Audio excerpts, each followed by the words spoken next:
apasionada Hesed de Dios, una palabra hebrea que vamos a compartir acá, a ir avanzando. No son muchas diapositivas, pero vamos a explicar un poquito.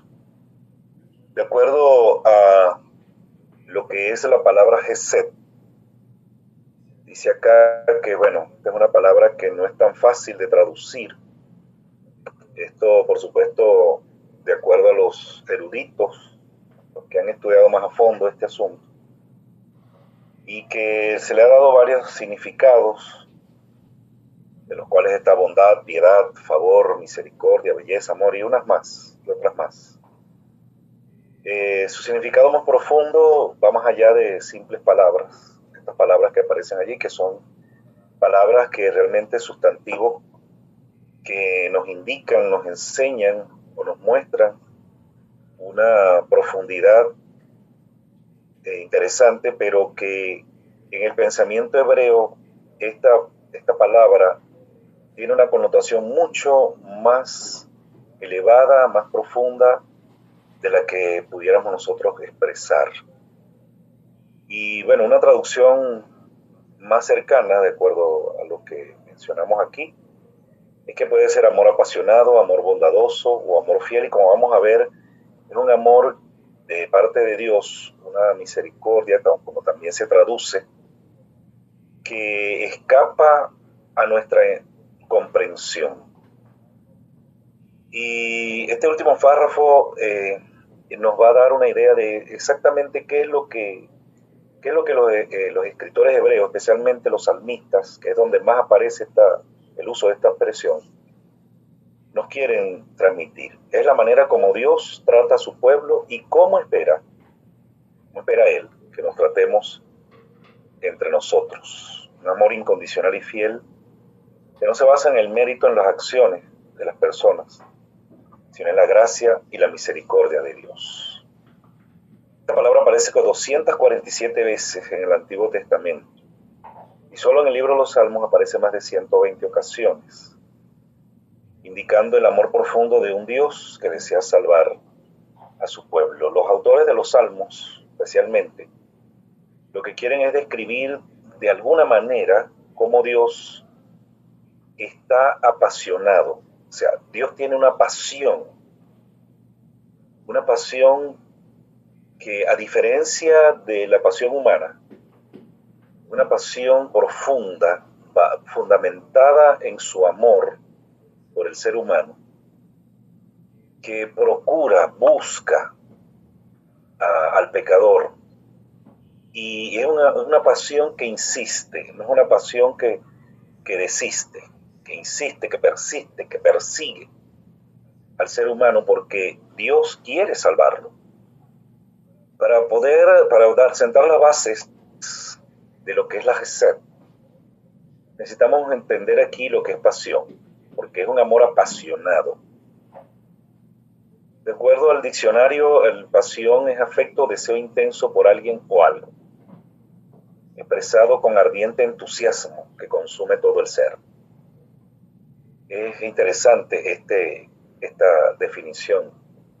Esto lo extraje, disculpen que no puse allí los créditos correspondientes como debe ser.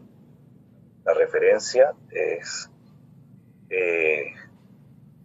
la definición que da el diccionario de la Real Academia Española. Pero la palabra pasión, como dice allí, es un afecto o un deseo intenso. Saben que esta palabra, aunque está escrita en el griego en el Nuevo Testamento, aparece allí en Santiago, cuando Santiago dice: bienaventurado el varón que soporta la tentación, ¿verdad? Que la vence. Entonces él elabora una tesis donde dice Santiago que, bueno, Dios no tienta a nadie, sino que cada uno de nosotros es tentado, y él dice, de acuerdo a sus deseos. La palabra etumía, que es la que usa el apóstol Santiago en el griego allí, se puede traducir también como pasión o pasiones. Y eso es lo que es pasión, un deseo intenso por alguien o algo. Y es básicamente casi que incontrolable. Entonces, cuando somos tentados, la tentación toca ese deseo. Pero en este caso, hablando, y vuelvo acá arriba, de la gesed de Dios, del amor, de la pasión que Dios tiene, es ese deseo intenso que Dios tiene por salvar al ser humano. Y dice con ardiente entusiasmo, y me llamó la atención y busqué también esa palabra, su significado. Y entusiasmo viene o proviene del griego entusiasmos, viene de otro verbo, que básicamente significa ser poseído o inspirado por los dioses, o también se puede traducir como soplo interior de Dios. En otras palabras, cuando nosotros hacemos algo con pasión, de acuerdo a estas palabras que estamos presentando aquí, es porque estamos inspirados por Dios, como dice ahí, por los dioses, para hacer ese trabajo. Por eso cuando se nos dice que debemos ponerle pasión a la predicación del Evangelio, es esto. Porque cuando nosotros predicamos, y estoy haciendo un paréntesis aquí en el tema, cuando nosotros vamos a predicar el Evangelio, pero lo hacemos simplemente porque es un compromiso, por obligación, porque hay que hacerlo, o porque me pagan, porque también puede ser por eso. Lamentablemente yo me he encontrado con algunos predicadores itinerantes que se autopromueven, se ofrecen, pero detrás de eso hay lamentablemente una intención, una motivación que no es la indicada. Pero cuando yo lo hago por la razón correcta y lo hago con ese entusiasmo, con esa pasión, es porque deseo que las personas que me están escuchando se encuentren con Dios, acepten a Dios, se entreguen a Dios, sin importar que esto incluso me perjudique, porque puedo ir a lugares donde puedo estar en riesgo, sin importar si me van a pagar o no, sin importar más nada, sino la salvación de esas personas. Entonces, volviendo a el tema que estamos tocando, Dios nos ama con una pasión tan intensa que precisamente Él ha movido todo el cielo, tiene trabajando todo el cielo, desde su propio ser, a los seres celestiales, a los ángeles, para que cada ser humano en este mundo lo acepte como su único suficiente Salvador. La Biblia nos da una interesante referencia, una referencia que tiene que ver con la manera o una forma de presentarnos lo que significa el amor de Dios, y es el amor materno. Isaías 49:15 dice, o hace una pregunta a Dios a través del profeta: ¿se olvidará la madre, la mujer, del bebé, del fruto de su vientre? ¿Se lo abandonará? Y él responde, aun si ella se olvida, yo no me olvidaré de ti, yo no te voy a abandonar. Aquí hay una pregunta retórica con la finalidad de ilustrar que una madre, a menos que sea desnaturalizada, porque las hay, jamás abandonará al hijo lactante, a su bebé. Y nosotros sabemos, si hay ese tipo de mujeres, de madres, y como coloqué yo allí, desnaturalizadas, porque el instinto natural de una mujer es precisamente el de ser madre, el de cuidar, el de proteger, el de amar al fruto de su vientre, aún sin importar si es un hijo que tal vez no fue planificado, un hijo que, disculpen que use esta expresión, no deseado, porque eso puede ocurrir, producto de alguna situación fuera de control, que tal vez no vamos a mencionar aquí, pero aún así, una mujer con un instinto maternal correcto que toda mujer tiene, nunca se le pasará por su mente abandonar a esa criatura.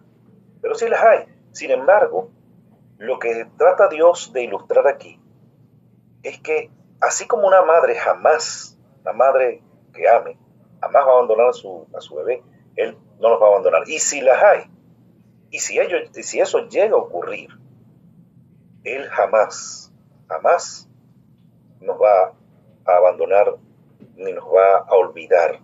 Una madre ama a su hijo por quien es y no por lo que haga o deje de hacer. Y eso, todos los que somos padres, entendemos muy bien esto. Nosotros no amamos a nuestros hijos por lo que ellos hagan o dejen de hacer, por lo que si se portan bien o se portan mal, si sacan buenas calificaciones. El hecho de que pierdan el año, el hecho de que se metieron en problemas graves, incluso hasta con la justicia, eso no va a hacer que perdamos el amor por ellos, no va a dejar de amarnos. Una madre no dejará de amar a su hijo aun cuando éste se descarríe y tome un camino equivocado. Entonces, de esa manera podemos entender, de una manera, está allí escrito micro, una manera objetiva, tangible, pero a un nivel imperfecto, cómo es que Dios nos ama. Y nos ama con esa pasión llamada Gesed. Los hebreos, usando esta expresión, están tratando de decirnos que el amor de Dios es apasionado, pero también es incomprensible. Los salmos es donde más aparece esto, como hemos dicho, y allí hay algunos textos, no los he puesto todos, son más de 120. Y allí está la palabra Gesed implícita y explícita. En algunos de esos versículos ha sido traducido como misericordia, en otros como amor, en otros como bondad. Pero allí aparece, y lo importante es entender el contexto de cada uno de esos versículos para comprender lo que Dios está tratando de decirnos. Pero la joya, por decirlo de alguna manera, la esmeralda, la piedra preciosa de todos esos salmos, es precisamente el Salmo 23. El Salmo 23 es uno de los más ricos en imágenes sobre la gesed apasionada de Dios. El Salmo del Pastor, un salmo especial. Fue escrito por David ya en su edad avanzada. Ya David estaba en la tercera edad, como se dice hoy en día. En la tercera edad era rey. Hace mucho tiempo, hace muchos años, que ya David había dejado de ser pastor de ovejas. Pero, de acuerdo a su experiencia, él entonces se sienta y escribe este canto. Un capítulo corto. El Salmo 23 es corto, pero muy significativo y profundo.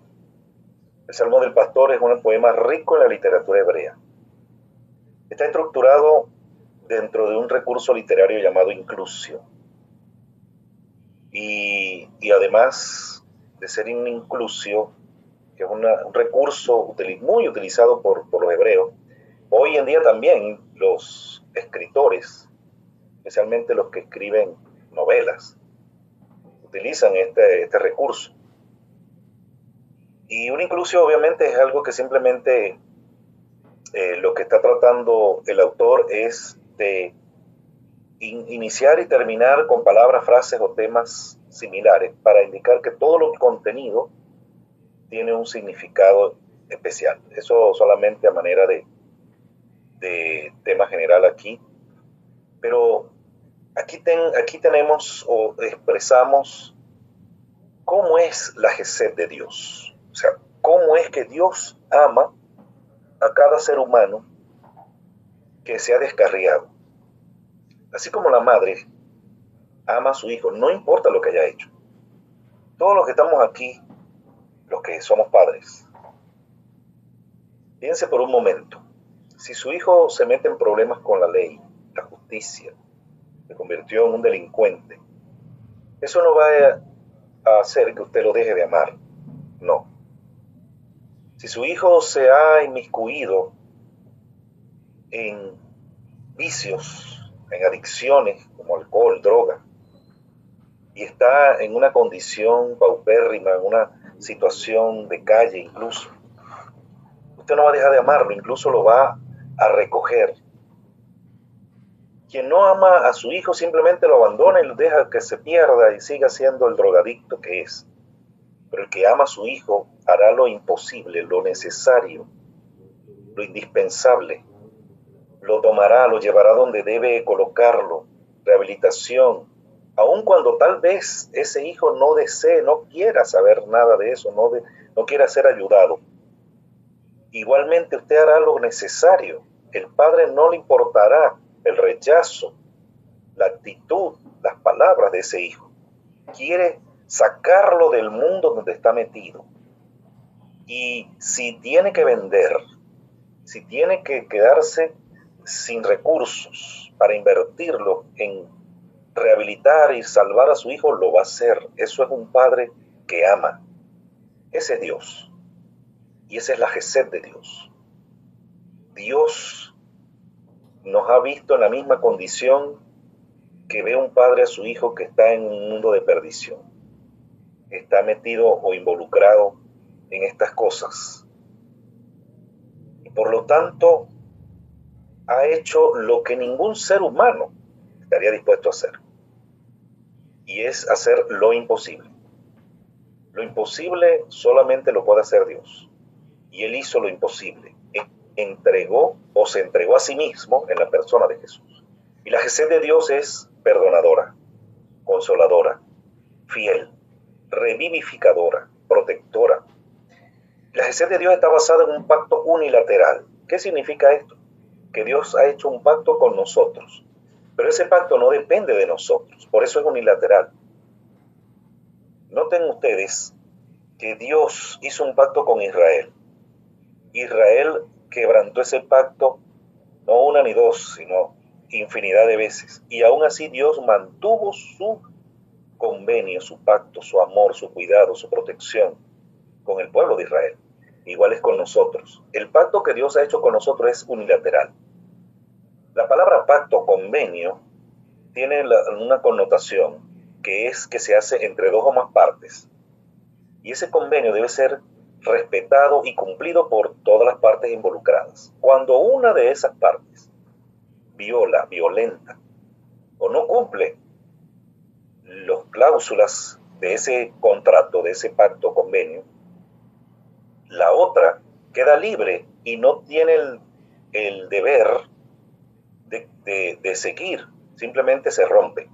Pero Dios, el amor de Dios es tan eterno y tan intenso, tan apasionado, que a pesar que nosotros quebrantamos ese pacto muchas veces, como el pacto es unilateral, Él continúa. Y ese pacto, Él finalmente lo selló en la persona de Jesús en la cruz.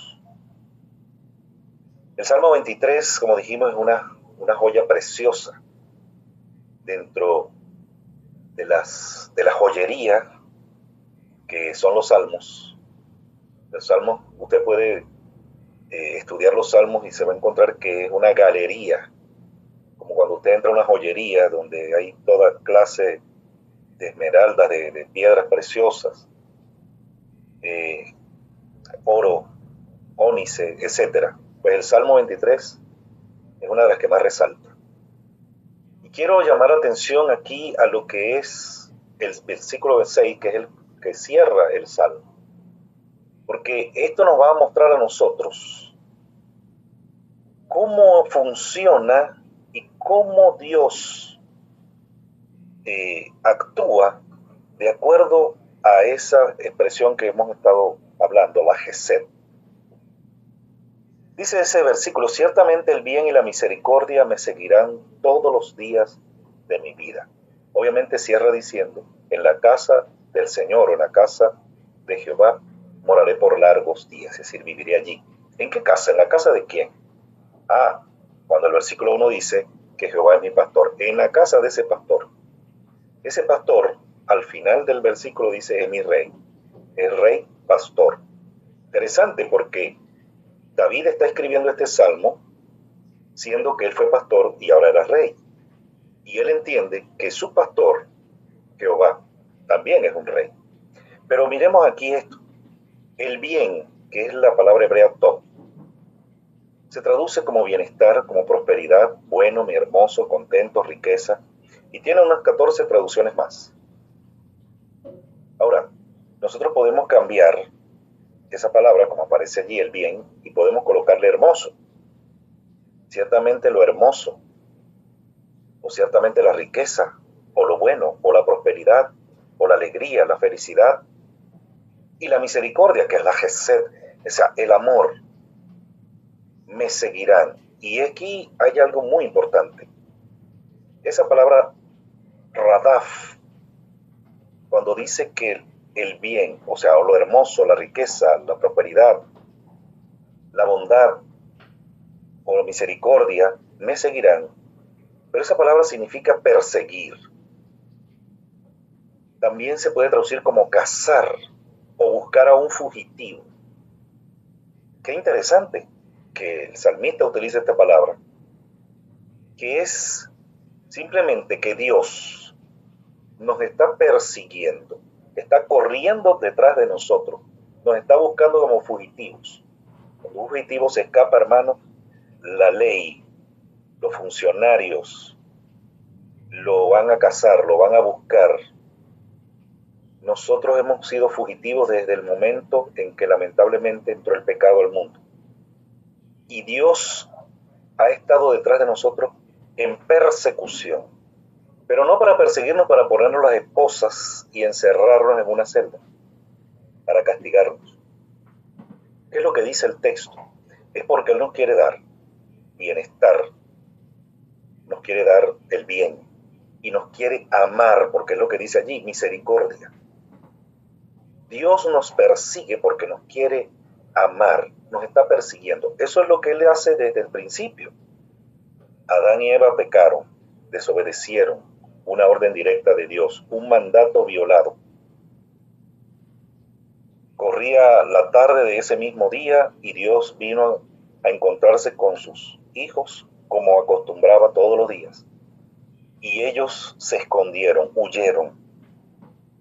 Y la pregunta que Dios hace ha resonado a través de los milenios hasta el día de hoy. La sigue haciendo. ¿Dónde estás tú? Dios nos ha perseguido desde el principio. Empezó a buscar al hombre, el hombre empezó a esconderse y Dios lo empezó a perseguir. ¿Con qué propósito? De amarlo, de darle esa gesed, de mostrarle misericordia. Y lo hizo para darle el bienestar, el amor, el bien, como dice allí, la riqueza, la prosperidad, todo lo hermoso, todo lo afable, todo lo bueno. Para eso nos está persiguiendo Dios. Desde el principio, aunque Dios los confrontó y les hizo entender que eran responsables de lo que había ocurrido, les dio una muestra de esa gesed cuando le dijo a la mujer que habría una enemistad. No sería eterna esa enemistad. Habría una enemistad entre la serpiente y la mujer, entre sus simientes. Que la simiente de la mujer, que es Jesús, le aplastaría la cabeza a la serpiente, la derrotaría para siempre. Cosa que ocurrió en el Calvario hace poco más de 2000 años. Pero obviamente nadie saldría ileso en esta lucha, porque la simiente de la mujer, que fue Cristo, dice la misma promesa que se hace en Génesis 3:15, sería mordido por la serpiente, es decir, que también sufriría una herida. Y así fue.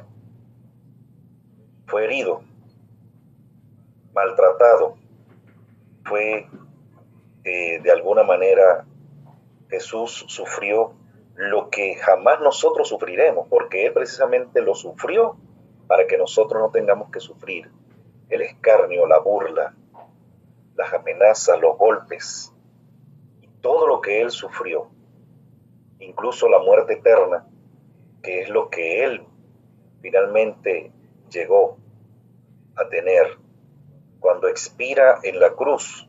Jesús muere eternamente. Eso es algo que algunos todavía no comprenden, pero es lo que Él sufrió allí en la cruz. Jesús, al hacerse pecado por nosotros, al recibir la justicia divina sobre sí por nuestras culpas, Él muere eternamente porque la paga del pecado es muerte, y dice Apocalipsis que la muerte es eterna. Lo que sufrimos los seres humanos en este lado de la eternidad es un sueño. Eso lo enseña la Biblia. Sean buenos o malos, todos despertarán en algún momento para recibir lo que en vida finalmente aceptaron. Pero Dios nos sigue persiguiendo para decirnos: hijo, yo no te estoy buscando para castigarte, te estoy buscando porque te amo. Quiero mostrarte ese amor, quiero abrazarte. Si hay alguien en el universo, si hay alguien en toda la historia que desea ardientemente, de una manera incontrolable, como menciona aquí en el resumen, que quiere abrazarnos, que quiere besarnos, que quiere estar a nuestro lado de una manera física, allí, tangible, literal, es Dios. Dios nos ama con una pasión incontrolable, al punto de perseguirnos para darnos su amor. Y ese amor se fundamenta en un pacto que hizo con la humanidad y, como habíamos mencionado, fue sellado en la cruz. El amor de Dios es incomprendido, hermanos. Hasta nosotros mismos a veces no lo entendemos. Pero el amor de Dios debe ser aceptado y el amor de Dios debe ser compartido. Y una manera de ilustrarlo, Dios mismo lo ha hecho, como leímos como dice el profeta Isaías. El amor de una madre es lo más cercano que podemos usar como ilustración para mostrar, ilustrar o expresar el amor que Dios tiene por nosotros. Y su amor no dura un ratico, porque Jeremías nos dice que el amor de Dios es eterno. ¿Qué significa esto, hermanos, compañeros? Que Dios nos ama más allá de la eternidad. Que no importa si nos portemos bien o mal, Él nos sigue amando. Incluso el amor de Dios seguirá amando a aquellos que dejarán de existir, porque al final de cuentas son sus hijos. Solamente que Él respeta las decisiones de cada uno. Y aquel que finalmente decide perderse, rechazando un amor que es incomprensible, un amor apasionado, o como dice aquí, incontrolable, es decir, Dios no puede controlarlo. Se nos ha dicho que no hay nada imposible para Dios, pero hemos encontrado que sí hay algo imposible para Él, y es dejar de amarnos. Es imposible para Dios dejar de amarnos, hermanos. No está contra su naturaleza. Por más que nosotros nos portemos mal, por más que le demos la espalda, por más que nos volvamos ateos, por más que blasfememos, no nos va a dejar de amar. Ese es un amor que no se entiende, solamente es un amor que se acepta. Y cuando nosotros podamos un poquito entender esto, entonces de ninguna manera, de ninguna forma, no podremos perdernos, sino que nos entregaremos. Haremos como Pedro el día de la pesca milagrosa. Nos tiraremos a sus pies, nos postraremos allí y le diremos: Señor, apártate de nosotros, que somos pecadores.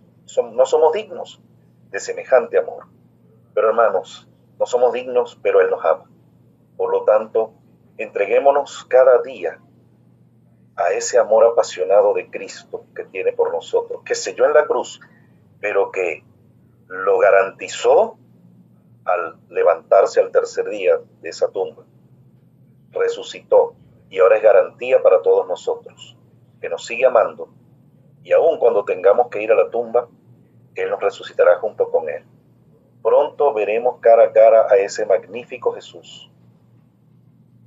Y si Y si nosotros deseamos verlo, más nos desea ver Él a nosotros. Y si nosotros deseamos abrazarlo, más nos desea abrazar Él a nosotros. Así que Él nos va a amar por toda la eternidad. Y la invitación es que nosotros podamos recibir ese amor cada día. Entreguémonos a Él cada instante de nuestro ser, de nuestra vida, para que Él exprese su amor en nosotros, nos llene de ese amor y nosotros seamos capaces de compartir ese mismo amor con aquellos que nos rodean. Que el Señor les dé su santa bendición a cada uno de ustedes en este día, mis hermanos.